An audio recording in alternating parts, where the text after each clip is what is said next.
All right, let's talk about transformations. In CSS, we have a bunch of functions for transforming elements.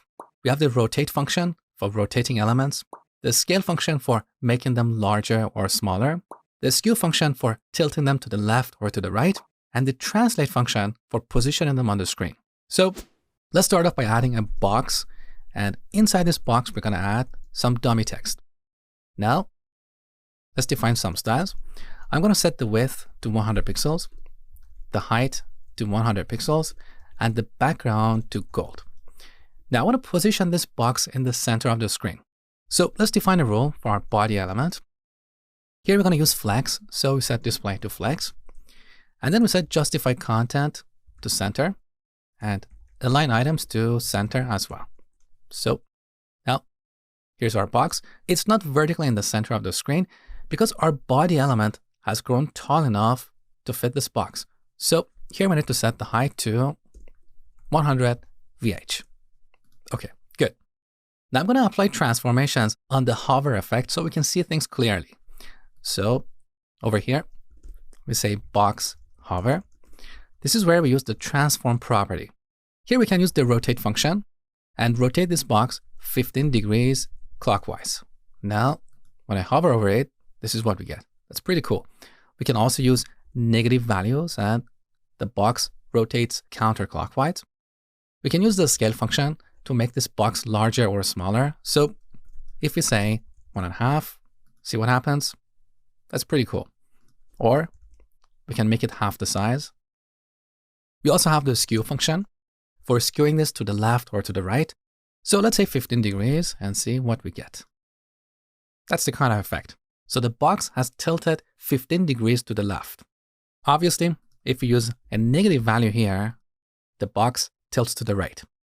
Now the last function that we have here is translate. And with this, we can move the box on the screen. So if we pass a single value here, let's say 10 pixels, this will move the box 10 pixels on the horizontal axis. So the box moves 10 pixels to the right. Now, if you pass a second value, this will move the box along the vertical axis. So now 10 pixels to the right and 10 pixels down. Now, you might be wondering why we should use the translate function when we can use absolute and relative positioning. Well, there are two reasons for this. The first reason is that it's easier to position elements using the translate function. If you wanted to use absolute and relative positioning, we would have to set position to, let's say, relative, and then we would have to use one of the top, left, right, and bottom properties. Using these properties is a little bit confusing for some people. So this is where we can use the translate function. The second reason for using this function is that this function uses hardware acceleration. So we get better performance when moving elements as part of an animation. So this is all about transformation functions.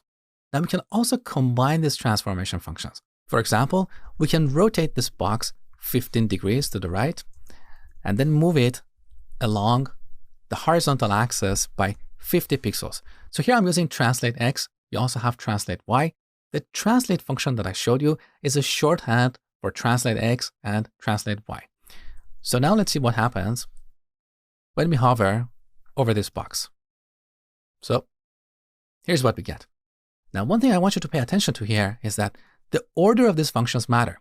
So now if I swap the order, we get a completely different result. Take a look. See? So in this case, first we are moving this box 50 pixels to the right, and then we are rotating it. So this is all about two-dimensional transformations, but we also have three-dimensional transformations, which we're going to talk about next.